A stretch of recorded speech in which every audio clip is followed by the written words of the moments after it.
Hola, buenos días a Jimmy, a Joan y a Luisa. Buenos días, profe, ¿cómo se encuentra? Bien, gracias Jimmy. Bueno, vamos a dar un compás de espera para que logremos iniciar con el quórum que necesitamos. Bueno, muy buenos días a todos. Sí, señora.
Bueno, ahora sí ya tenemos más quórum.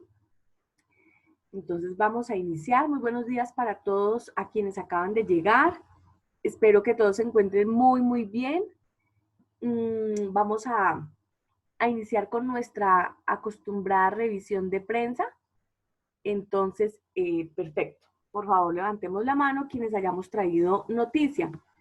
Jimmy, dame un momentico, por favor, Jimmy. Yo voy aquí al listado de asistencia.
Listo, ahora sí. Te escuchamos, Jimmy.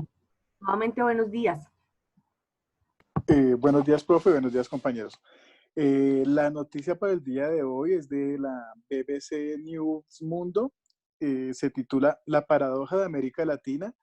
Pide unión mundial ante la pandemia, pero desnuda sus propias grietas ante la ONU. Es del 24 de septiembre del 2020 de Gerardo Lizardi. Entonces, Colombia y Venezuela se acusan mutuamente de albergar terroristas. Brasil habla de un derrame criminal de petróleo venezolano. Costa Rica exhorta a Nicaragua a respetar los derechos humanos y Bolivia denuncia un acoso abusivo de Argentina. La Asamblea General de Naciones Unidas se ha vuelto esta semana un escenario singular para que América Latina exhiba un grado de división entre sus gobiernos extraordinario en tiempos recientes.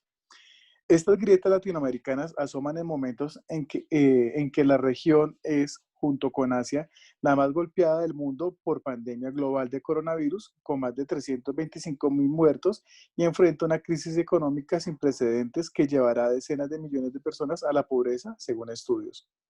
Ante este escenario de emergencia, varios presidentes latinoamericanos reclamaron en la ONU solidaridad internacional, por ejemplo, para recibir los beneficios de una vacuna contra el virus o ayuda financiera para paliar la grave situación socioeconómica. Sin dudas, abro comillas, sin dudas somos más fuertes unidos que divididos, cierro comillas, dijo el presidente de Panamá, Laurentino Cortizo, en su mensaje grabado del miércoles a la Asamblea de la ONU, que este año se reúne de forma virtual debido a la pandemia.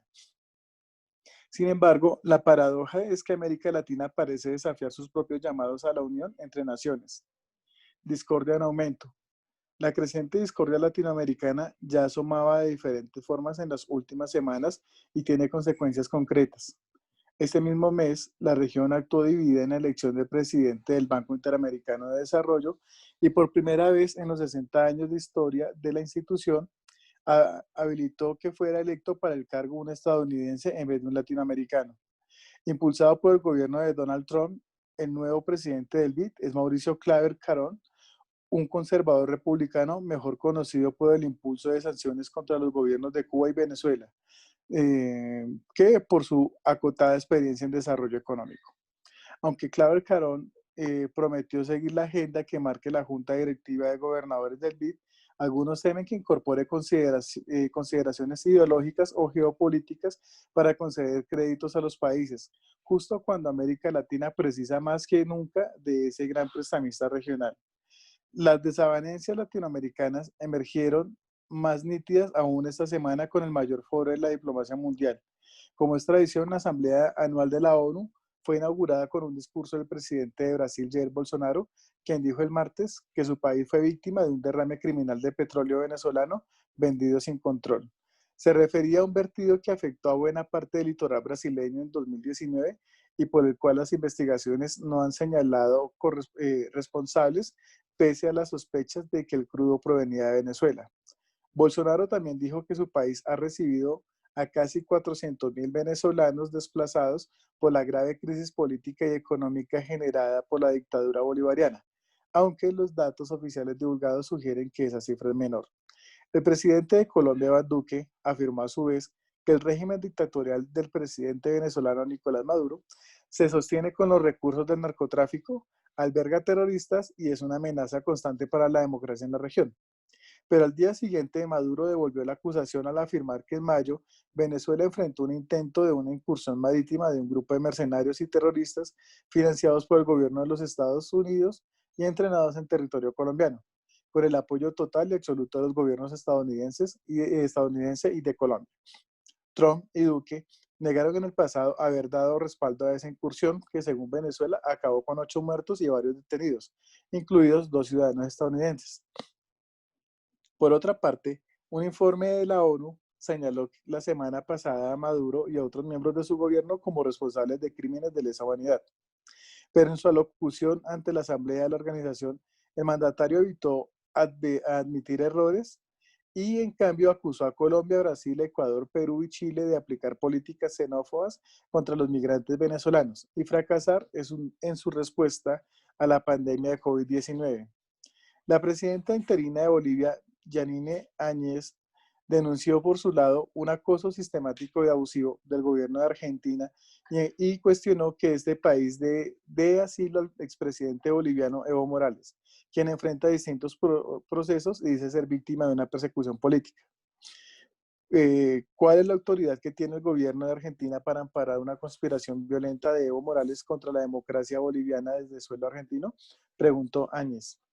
Argentina lamentó las expresiones de Áñez, quien este mes renunció a su candidatura presidencial para las próximas elecciones bolivianas, que tiene el partido de Morales como favorito en las encuestas. Esperamos que la señora Áñez pueda concentrar su energía en la realización de las elecciones presidenciales libres y transparentes del próximo 18 de octubre, indicó la Cancillería Argentina en su cuenta de Twitter. Un continente subdesarrollado. Esas recriminaciones entre gobiernos latinoamericanos surgen mientras el COVID-19 hace estragos en la región, con casi 9 millones de casos detectados y tasas de pruebas del virus entre la población de varios países muy inferiores a las que hay en otras partes del mundo. Las consecuencias socioeconómicas de la pandemia no tienen precedentes en la región, advirtió este jueves un informe conjunto de la CEPAL, la OCDE, la CAF y la Comisión Europea sobre las perspectivas económicas de América Latina 2020. El trabajo anticipó que el PIB regional se contraerá más de 9% en promedio este año y la pobreza aumentará 4,4 puntos porcentuales, con más de 45 millones de personas adicionales cayendo en esa situación. En este contexto, algunos presidentes de la región intentaron pasar un mensaje optimista a la ONU. A pesar de la pandemia y de la crisis, no hay hambre en nuestro país, dijo el presidente de México, Andrés Manuel López Obrador, aunque algunos informes indican que millones de personas cayeron en la pobreza extrema de este año en ese país. Otros líderes advirtieron que lo peor está por venir. El presidente de Ecuador, Lenín Moreno, dijo que con la pandemia en el mundo se agravará la pobreza, la inequidad y el desempleo, lo cual afectará el cumplimiento de los objetivos de desarrollo sostenible. Algunos mandatarios de la región, como los de Argentina, Ecuador y Uruguay, reclamaron mayor acceso a las fuentes de crédito internacional, modificando los criterios de elegibilidad que se basan en niveles de ingresos per cápita y limitan así las ayudas a países de renta media y alta, que son la gran mayoría del subcontinente. El presidente de Costa Rica, Carlos Alvarado, propuso que las mayores economías del mundo financien un fondo extraordinario de $500 billones para conceder préstamos a los países en vías de desarrollo. Tanto Alvarado como otros presidentes latinoamericanos reclamaron además que los progresos científicos en la lucha contra el coronavirus sean accesibles para todas las naciones. Aliento a todos unirnos en esta lucha de forma conjunta y efectiva, reconociendo a la vacuna y el tratamiento contra este virus como bienes públicos globales, dijo el presidente de Perú, Martín Vizcarra. Eh, Martín Vizcarra, sí. Pero esa unidad hoy parece especialmente esquiva para América Latina, pese a todos los proyectos de integración anunciados con bombos y platillos en años recientes. Como advirtió el presidente de Chile, Sebastián Piñera, los latinoamericanos no hemos sido capaces de avanzar hacia una verdadera integración regional y estamos atrasados en nuestra plena incorporación al mundo de la revolución tecnológica y digital, a la sociedad del conocimiento y la integración. América Latina lo ha tenido todo para ser una región desarrollada, reflexionó Piñera ante la Asamblea de la ONU.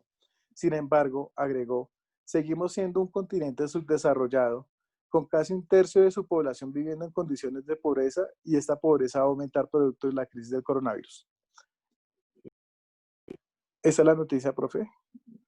Entonces ahí podemos ver lo que es el contexto global y local Mm. que estamos viviendo en América Latina en estos momentos y cómo presidentes, por sus rencillas personales o partidistas, mantienen a la misma región en crisis.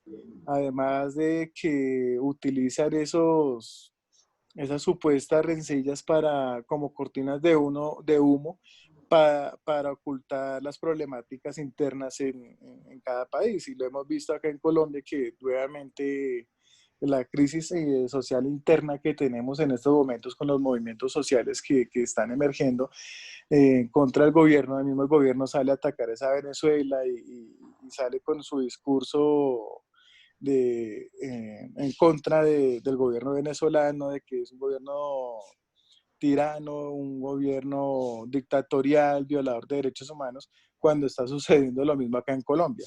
Y Venezuela responde lo mismo para ocultar su crisis. Muy bien, Jimmy, muchas gracias por tan completo informe sobre lo que sucedió en la ONU esta semana, el panorama de América Latina, muy completo. Y hay algo también allí que añadir y es los discursos tan fuertes, tanto de Estados Unidos como de China. Eh, Básicamente, pues Estados Unidos culpando a China por este tema del virus, porque había ocultado primero que la letalidad del virus, porque ha permitido que eh, aviones mmm, con origen chino llegaran a otros países a contaminar, mmm, porque tampoco se había dicho que aquellos pacientes asintomáticos, no se había dicho la verdad frente a eso, que los pacientes asintomáticos no contagiaban y si contagian, bueno, eso fue un discurso, esos fueron discursos muy fuertes. De hecho, la noticia frente a eso se titula Donald Trump le pide a la ONU le pida a la ONU que le solicite a China rendirle cuentas al mundo. Eso está complicado, está muy tensionante el sistema internacional. Bueno, muy bien, muchas gracias a ti. No, Hugo, no he llamado a lista, pero a partir de la otra semana sí ya voy a hacerlo porque ya tenemos los estudiantes en firme, entonces pues nos toca cumplir con ese requerimiento que la misma universidad nos pide que hagamos. Bueno, bueno, entonces hace 8 días habíamos empezado a ver cómo se ha configurado la violencia política de mediados del siglo XIX. Habíamos visto el Bogotazo, por supuesto, que es el primer hecho histórico que inicia este periodo, cómo a raíz del Bogotazo se configuraron varias guerrillas liberales. Posteriormente pudimos revisar el proceso del Frente Nacional, cómo habían sido esos acuerdos dentro del Frente Nacional, quiénes habían sido sus presidentes, cómo a raíz entonces de ese pacto tan antidemocrático surgen algunas guerrillas en el país como las FARC y el ELN y el EPL, también el surgimiento del M-19 y el surgimiento del Quintín Lam, guerrilla de carácter indígena. Y después de esto, la aparición del narcotráfico en los 70 y todas las consecuencias y efectos que había dejado en lo político, en lo económico, en la seguridad del país y en lo cultural. Y allí vamos entonces a seguir con esta temática para terminar hoy ya lo que corresponde a una revisión pues muy rápida, porque así fue, sobre el contexto histórico nacional. Permítanme, por favor, voy a compartir las diapositivas.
Por favor, me confirman si estamos viendo las diapositivas. Sí, señora. Dice paramilitarismo, aparición, primer momento. Perfecto. Muy bien. Gracias, Jim. Bueno, entonces nace otro grupo alzado al margen de la ley, el cual tiene 3 momentos, y esos momentos dependen de la reconfiguración misma del paramilitarismo y de los actores que apoyan esta organización armada. Entonces, hay un primer momento que, como ya lo habíamos visto en la historia, se da en la violencia bipartidista entre el Partido Conservador y el Partido Liberal en los años 50, y básicamente tiene que ver con la creación de los llamados pájaros, quienes desafortunadamente pues eran afectos al Partido Conservador y se organizan como un grupo contraguerrilla para dar toda una ofensiva a estas guerrillas liberales que habían surgido pues producto del Bogotazo. Desafortunadamente, pues siembran el terror en las zonas rurales de Colombia durante los años 50 del país. Luego viene un segundo momento. Ese segundo momento histórico del paramilitarismo ocurre en asocio con los carteles de la droga, en los años 80, cuando los capos crean ejércitos privados para el control precisamente de sus zonas de producción y la salida de los cargamentos de la droga.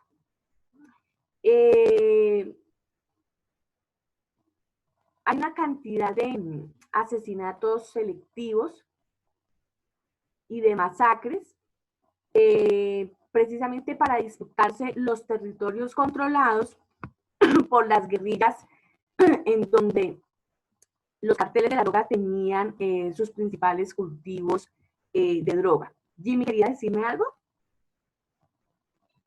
Sí, profe. Es que tiene un problema con su audio. El micrófono de pronto está como muy pegado o algo y entonces se escucha interferencia. ¿Ahí ya me escuchan mejor? Sí, señora, se le escucha ¿Sí? claro. Sí, Ah, señora. bueno, ve que sería tan raro. Muchas gracias, Jimmy. Muy bien. Sí, señora. Gracias. Bueno, entonces les estaba diciendo que el segundo momento es cuando esta organización se convierte en un ejército privado de los carteles de la droga. Básicamente su alianza con el narcotráfico. Hay que recordar que a principios de los 80, los capos del narcotráfico crearon un grupo que se denominó el MAS, Muerte a Secuestradores. Básicamente lo habían creado para protegerse de los secuestros extorsivos de la guerrilla y sobre todo pues del M-19. Y en el Magdalena Medio, también los comerciantes y los grandes ganaderos y los grandes latifundistas habían organizado las llamadas autodefensas con ayuda de parte del ejército, empezaron a golpear a la guerrilla y a todo lo que pues sonara a izquierda política y sindical en la región.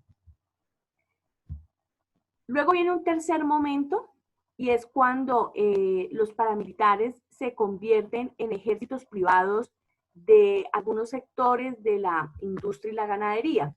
Esto fue en los años 90, básicamente, y se crean estos ejércitos para impedir las coacciones, para impedir las amenazas, para impedir los boleteos, las extorsiones y los secuestros por parte de la guerrilla, sobre todo en ese momento ya de las FARC. Todo esto deriva en miles de campesinos asesinados, con el argumento pues, de que ellos eran auxiliadores y simpatizantes de la guerrilla. También otros tantos son desplazados. De hecho, es en ese momento donde se habla de casi 8 millones de desplazados en el país. También vienen asesinatos selectivos a líderes sindicales, a líderes comunales, algunos candidatos presidenciales, congresistas, periodistas inclusive, jóvenes estudiantes, defensores de derechos humanos, sacerdotes, investigadores sociales de universidades. Es decir, pues se empezó a tener un estigma frente a este tipo de personas, y pues además ya en ese momento también el paramilitarismo no solamente estaba financiado por el narcotráfico, sino también por algunas transnacionales, por algunos pues latifundistas del país. El paramilitarismo ha tenido una evolución como en su forma de organización. En primer lugar, en los años 80 surgen las Autodefensas Unidas de Colombia. Luego se produce como una crisis interna y una transformación del paramilitarismo y tratan de adquirir un perfil más público, más político. Tanto así que ya en los 90, 97, empiezan a infiltrar los partidos políticos y algunos de sus máximos representantes. En el año 94 surgieron las autodefensas campesinas de Córdoba y Urabá, tenían una fuerte presencia ahí. En el 97 se fundan las Autodefensas Unidas de Colombia, ya como una coordinación del nivel nacional y reconociendo que ya su accionar es a nivel nacional. Aquí es donde básicamente empieza pues toda la, digamos que toda la infiltración a los partidos, a las campañas, tanto así que se llegó a decir que en el 2000, en el 2000 ellos ya tenían cooptado el 30% del Senado. También están, recordemos que esta organización en su mayoría fue creada por los hermanos Castaño, ¿no? Y en el año 2005 pues se da la desmovilización paramilitar en el gobierno del expresidente Álvaro Uribe. Allí hubo un 22% desafortunadamente de reincidencia o de disidencia, y hoy los paramilitares que no se acogieron a ese proceso están integrando las bandas criminales que tienen lugar en el país. Aquí quiero que por favor veamos un corto video que explica muy bien todos estos ciclos del paramilitarismo. Permítame un momento, por favor.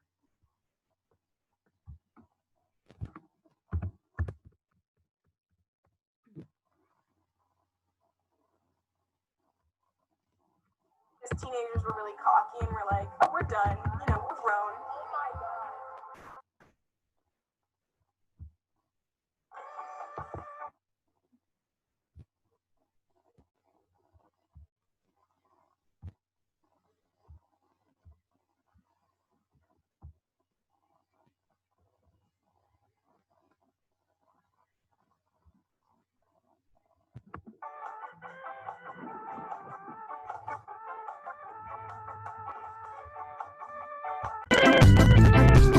Hola, ¿qué tal? Muy amables por seguirnos acompañando en este canal de YouTube Ariel Explica. En el último programa hablamos sobre las FARC, su historia, su evolución, transformación y cómo llegamos al proceso de paz. Esta vez vamos a hablar sobre paramilitarismo, pero es una historia muy compleja. Por un lado, no hubo un solo grupo paramilitar. En los años 90, la Comisión Interamericana de Derechos Humanos constató más de 100 grupos paramilitares. Dos, porque el paramilitarismo en Colombia no fue como el modelo de terrorismo de Estado de la dictadura argentina, tampoco como las patrullas de autodefensa civil guatemaltecas o las rondas campesinas peruanas. Este fue un modelo de paramilitarismo que tenía mucha relación con el Estado, pero era independiente económicamente. De hecho, no era el Estado el que le pagaba a los paramilitares, sino los paramilitares tenían doble nómina, y eso marca sustanciales diferencias en la forma de comportamiento. Lo tercero, porque su violencia, como lo ha dicho el Centro Nacional de Memoria Histórica, es increíble. Empalamientos, descuartizamientos de personas, desplazamientos masivos. Hubo un momento en Barrancabermeja donde los negocios más prósperos eran vender motosierras y vender ataúdes, y eso marcó sustancialmente el mapa político, el mapa de la productividad y el mapa geográfico en Colombia. Y lo último, claro, la parapolítica. Aquí tuvieron que ver mucho los políticos. Mientras con las FARC era asesinar políticos y secuestrarlos, aquí era apoyarlos. Acompáñenme a ver estas 4 explicaciones. Hoy vamos a hablar sobre paramilitarismo. Y vamos a hacer 4 grandes explicaciones. Primera, los orígenes. Haciendo una abstracción muy grande, se puede decir que el paramilitarismo en Colombia tuvo 4 grandes orígenes. El primero se dio bajo el gobierno de Guillermo León Valencia, el abuelo de la hoy senadora por el Centro Democrático Paloma Valencia. En ese gobierno se dijo que era legal crear estructuras paramilitares y básicamente las fuerzas militares preparaban ejércitos privados a los grandes ganaderos. La disculpa era sobre todo proteger a los ganaderos del robo de ganado o el abigeato.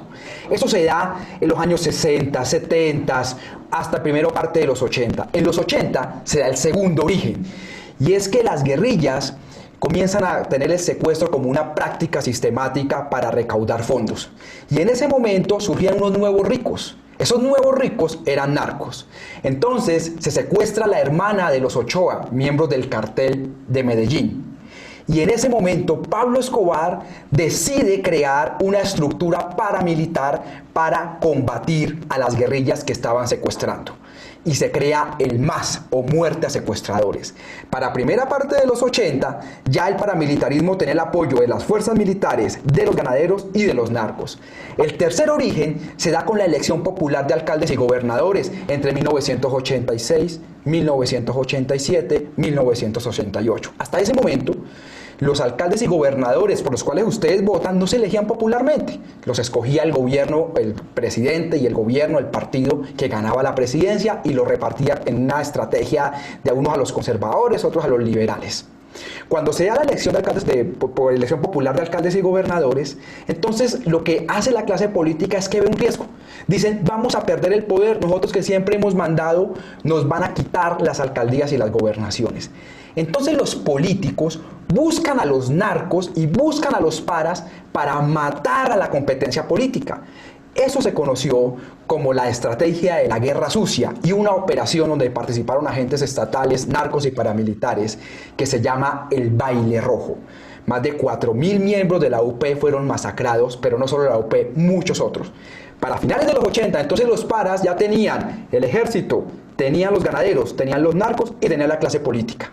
El cuarto momento de los paramilitares, pues obviamente es todo el contexto de la Guerra Fría y la lucha contra el comunismo. En ese momento, el DAS, por ejemplo, pasaba listados a los paramilitares para asesinar líderes sindicales o para asesinar políticos de oposición. De hecho, José Miguel Narváez, que termina siendo contratado por Fedegan en la administración de José Félix Laforí, el esposo de la hoy senadora María Fernanda Cabal, lo tuvo de asesor, fue uno de los determinadores del homicidio de Jaime Garzón. Desde ese momento era asesor de los grupos paramilitares.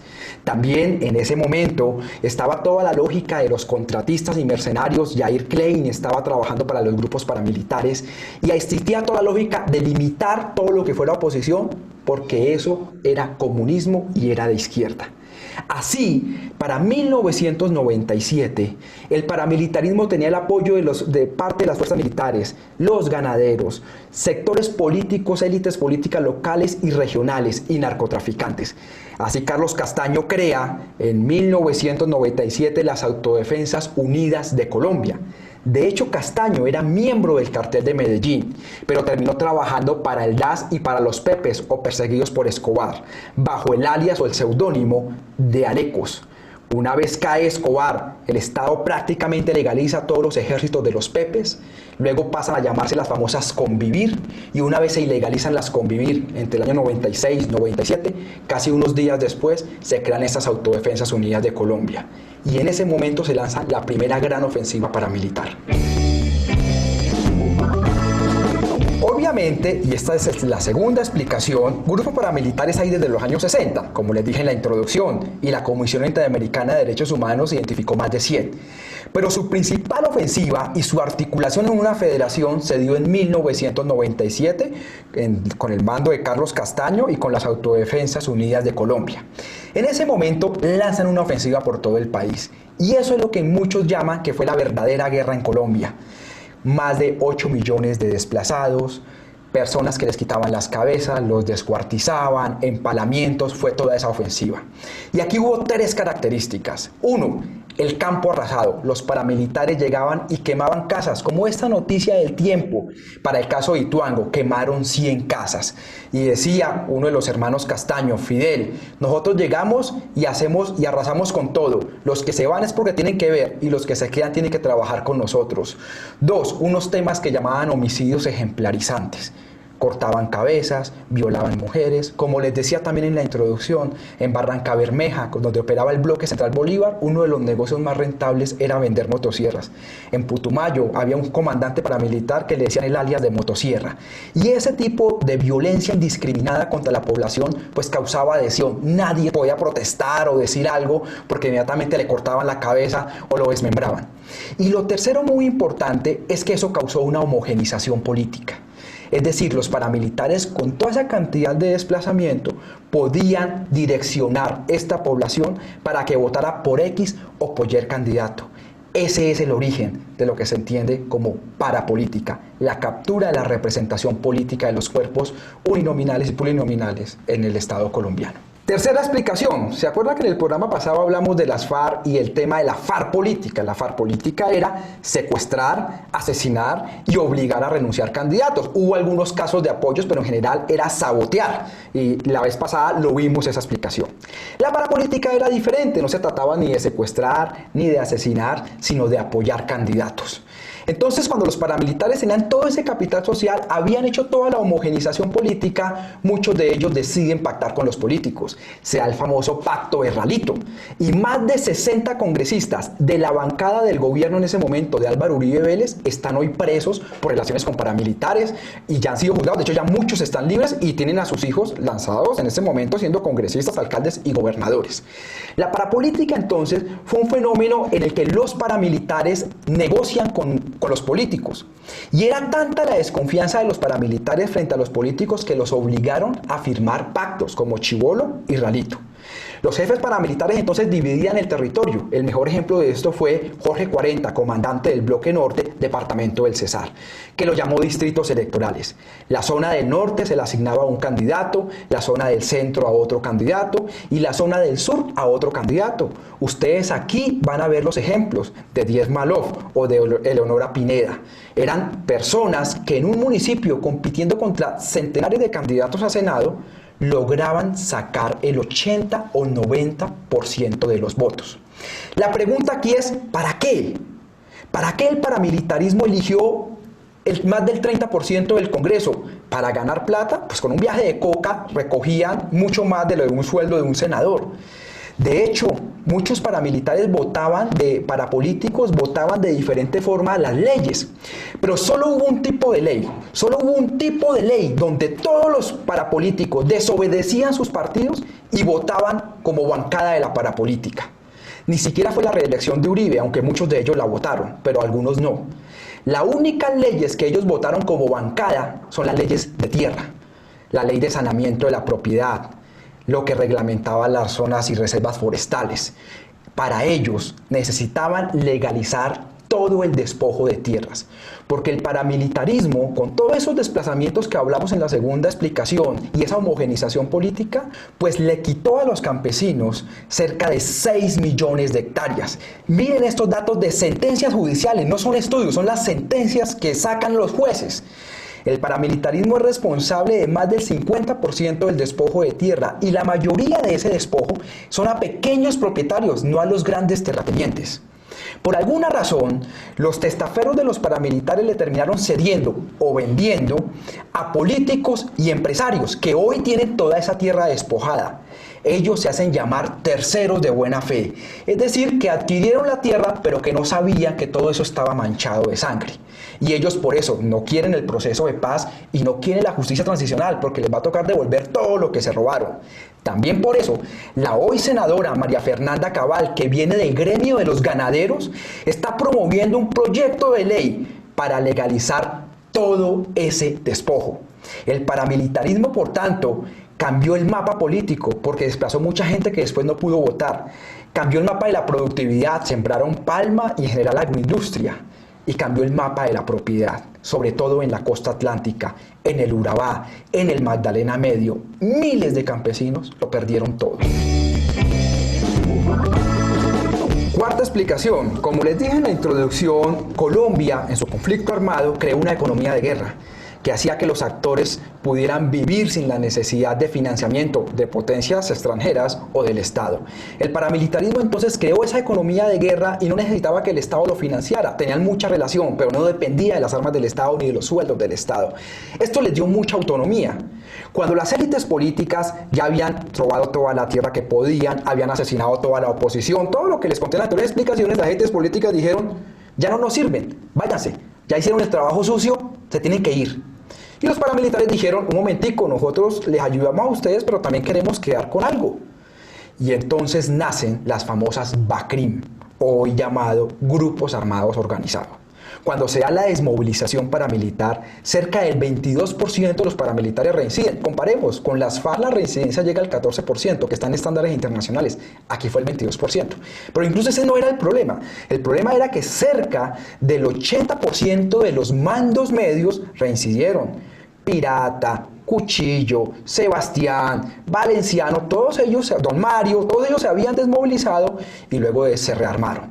De ahí nacen una serie de grupos y denominaciones, inicialmente en 2006, 2007, 2008, fueron más de 100 y luego se fueron reduciendo porque entre ellos se iban cooptando. Y es lo que ustedes hoy escuchan como Clan del Golfo o el Clan Úsuga o Autodefensas Gaitanistas de Colombia. Es lo que ustedes escuchan como Caparrapos, es lo que ustedes escuchan como Organización Nueva Generación o como los Pachenca. Vienen de toda esa desmovilización paramilitar. ¿Qué son ellos? Ellos son mercenarios. Si usted que me está viendo tiene plata para contratarlos, para matar a alguien, los puede contratar. Yo los puedo contratar. Ellos se venden al mejor postor. Muchas de estas pequeñas estructuras mercenarias son las que matan líderes sociales, pero no por un tema ideológico, sino porque hay alguien detrás pagándole.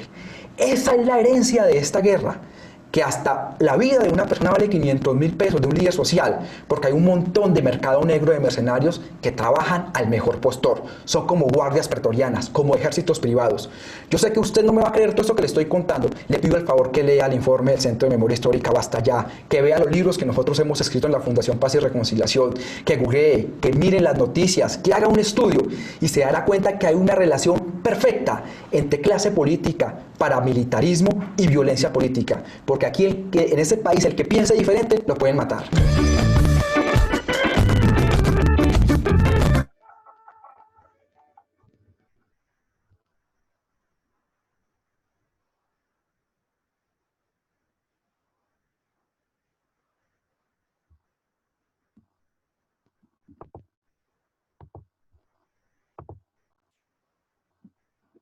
Bueno, y entonces pues a raíz de la aparición de todos estos actores armados, de la violencia que se vivía en el país, de la desigualdad,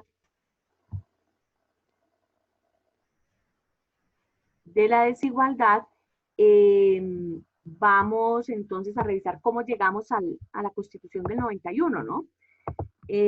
precisamente todo ese descontento social y toda esa crisis institucional es lo que hace que algunos jóvenes universitarios en el país empiecen a liderar el convocar a una Asamblea Nacional Constituyente, pero pues que sea el pueblo quien decida si se convoca o no. Finalmente, pues la gente vota y vota porque se haga para tratar de reformar la anterior. Veníamos de la Constitución del 86, de la época de la regeneración, y es así como llegan 74 constituyentes a la Asamblea Nacional, representando varios partidos políticos, entre ellos el Partido Liberal, el constituyente más destacado Horacio Serpa Uribe, el M19, el constituyente destacado Antonio Navarro Wolf, el Movimiento de Salvación Nacional, el constituyente destacado Álvaro Gómez Hurtado. También había presencia del Partido Conservador, de otras fuerzas vivas de carácter político. También tenían asiento las minorías indígenas, básicamente organizadas en el grupo Quintilame, los estudiantes, los grupos cristianos, bueno, una amalgama de lo que representa este país, ¿no? De toda su multiculturalidad. Y se redacta entonces la Constitución, la cual tiene unos cambios profundos en la organización constitucional del país. En primer lugar, se expide a nombre del pueblo, no de Dios, y se dice que es así porque el pueblo, en el pueblo es en quien reside la soberanía de un país. Y como nosotros en esta Constitución o profundizamos más bien la democracia, si bien se mantuvo la democracia representativa, también se instaura la democracia participativa. Entonces, pues, eso legitimaba que se expidiera la Constitución en nombre del pueblo. Ya la ciudadanía no solamente tenía el derecho a votar, ya con sufragio universal, ¿no? No había ningún tipo de restricción para votar, simplemente ser ciudadano colombiano o nacido en Colombia y mayor de 18 años. Entonces, en aras de eso, pues no solamente se puede elegir, sino también ser elegido. Se instauran una serie de mecanismos de participación ciudadana para poder participar en los asuntos públicos de la región. Es así como vemos los cabildos abiertos, las consultas populares, el referendo, la revocatoria del mandato. Y es con todo ese andamiaje institucional que se justifica que la Constitución se expida a nombre del pueblo. También hay una reforma muy importante ahí, es la libertad de cultos. Ya no se reconoce la religión católica como la religión oficial del país, y pues este es un punto a resaltar. Se profundiza la democracia también cuando se da mayor descentralización a las entidades territoriales, de tal manera que ya los gobernadores y alcaldes no son elegidos por el presidente, sino que ya todos asistimos a las urnas y elegimos nuestros propios gobernantes, y pues eso también es autodeterminación.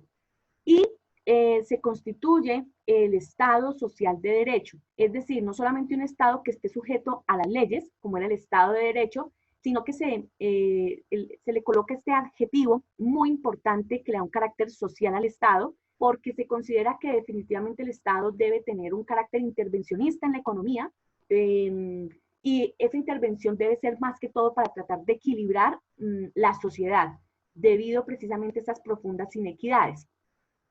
También se reconoce la libertad de pensamiento y con ello aunado la libertad política. Reconocemos que estamos en un país multipartidista y por eso pues ya superamos el bipartidismo del que venía Colombia. Aquí también quiero que por favor escuchemos los discursos de los 3 constituyentes más destacados precisamente el día que se proclamó la Constitución de 91.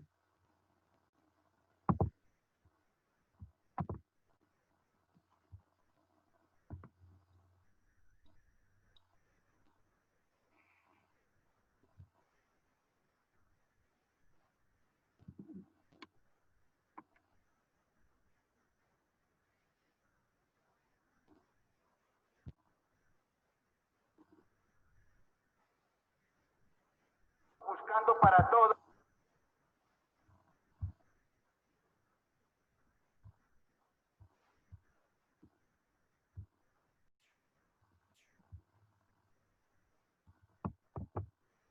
Buscando para todos los mejores resultados y soluciones. Aprovecharlos debiéramos, percatándonos de sus bondades y asumiendo el propósito claro de defender la causa común de la convivencia y el desarrollo. Las nuevas prescripciones han de ser tomadas con confianza y respetadas al abrigo de los más altruistas propósitos. En ellas se advierte que aún en los más dramáticos momentos se encuentran oportunidades y estímulos para el mejor vivir. Fue el propio pueblo quien luchó esta gran oportunidad. Fuimos los constituyentes su instrumento y estamos seguros de haber cumplido seriamente el encargo. Fueron los partidos y las diversas manifestaciones sociales los que con empeño crearon el clima apropiado para la discusión y las realizaciones. Fue el presidente César Gaviria quien con su liderazgo y atención impulsó el proceso, lo hizo viable, lo estimuló constantemente, lo alimentó con ponderadas propuestas y lo defendió del escepticismo, la desconfianza y aún de la malquerencia de los que nunca entendieron sus bondades. Sin duda ninguna, es el presidente Gaviria el personaje más sobresaliente de la reforma de 1991 y su diligente y ponderado gobierno un factor importante de realizaciones en cuya representación estuvo siempre confundido con el poder constituyente la figura notable del señor ministro de Gobierno, doctor Humberto de la Calle Lombana. El liberalismo en la constituyente le cumplió al pueblo colombiano. Fue vocero infatigable de sus inquietudes y con el criterio democrático y social de su doctrina estuvo siempre al frente de las más trascendentes decisiones. Vivo ejemplo fue en sus preocupaciones, en su sensibilidad social, en la responsabilidad de sus trabajos, en la patriótica grandeza con que se desempeñó cada uno de sus miembros, de lo que en adelante ha de ser el liberalismo para la Colombia grata que soñamos siempre y hoy comenzamos a construir.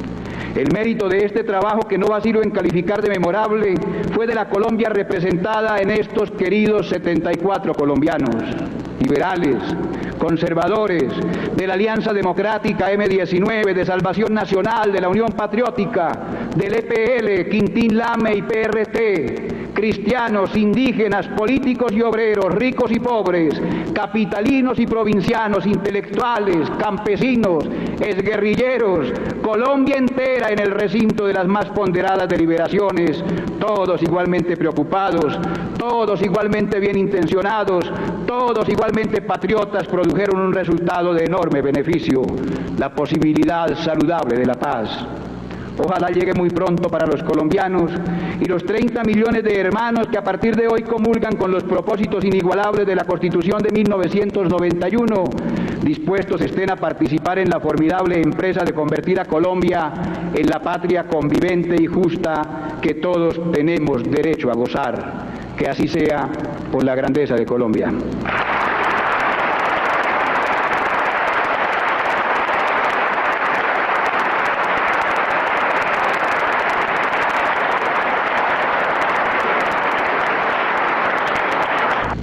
Hoy debemos proyectar ese espíritu hacia el mañana, contagiar al país de la euforia de quienes, manteniendo siempre nuestro perfil y nuestras ideas, protejamos los intereses de todos los colombianos por encima de las verdades propias.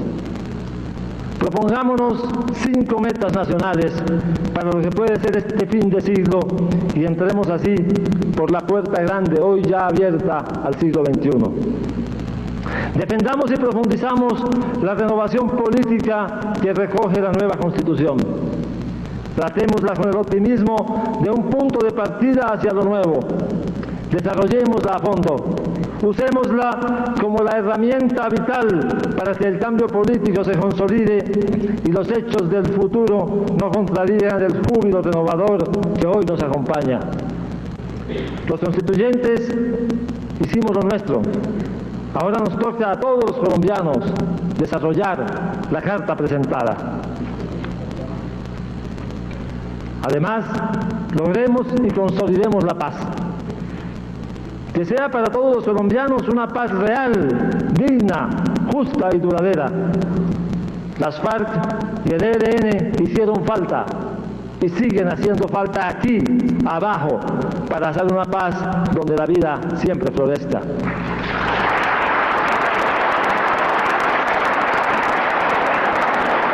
Construyamos además un nuevo modelo de desarrollo económico donde quepamos todos. Un modelo en el cual, a la par que mantengamos la dinámica del crecimiento, incorporemos a él a toda nuestra economía, la informal, la formal, Creemos nuevas y justas relaciones entre capital y trabajo. Edifiquemos empresas que no le tengan miedo al riesgo y a la competencia. En pocas palabras, reemprendamos el propósito, al parecer hoy desfallecido, de una industrialización rural y urbana que integre al país y que contemporice con las condiciones del mundo actual. Consigamos la justicia social tan largamente aplazada para que en Colombia por fin la democracia tenga sabor a leche y a miel para todos. La justicia para ese 25% de la población marginada que nuestra sociedad reproduce aparentemente sin salida, pero que ahora, con las herramientas nuevas de la Constitución, puede y debe lograrse.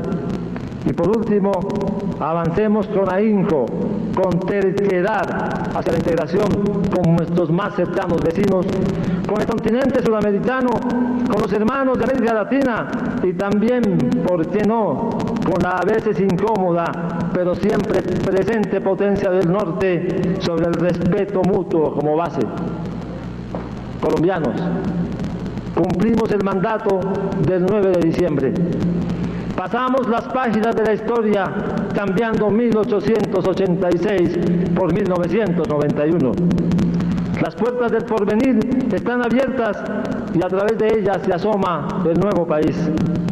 Ahora, cumplida la misión, nos toca a todos, a ustedes y a nosotros, a quienes creímos y a quienes no creyeron, construir una Colombia de la dimensión de la Constitución que hemos forjado. Un país donde vivamos con fe y pongamos con orgullo en manos de nuestros hijos y de los hijos de nuestros hijos el mañana. Muchas gracias.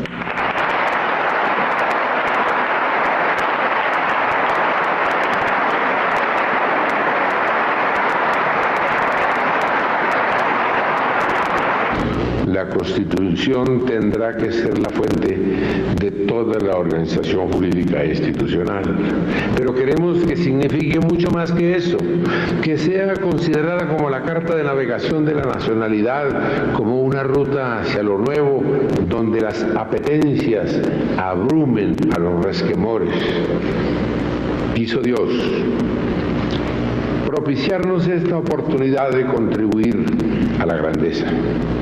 Es un inmerecido don de la divinidad que agradecemos desde nuestra humilde condición de no ser sino briznas de hierba en las manos del Todopoderoso. Hemos recogido el país. Hoy es un solo haz. Ha desaparecido toda causa para la violencia. Cuando hicimos en la transformación constitucional que hoy proclamamos el propósito de restaurar los valores morales, estábamos cumpliendo un íntimo deseo. Pretendemos que haya un renacimiento de los conceptos esenciales de la bondad, de lo honesto, de lo verdadero, y colmaría nuestros anhelos que los colombianos valoráramos de nuevo lo que significa para la paz la condición espiritual del hombre. Allá, en lo alto, siguen estando todas las posibilidades de preservar para siempre la dignidad humana.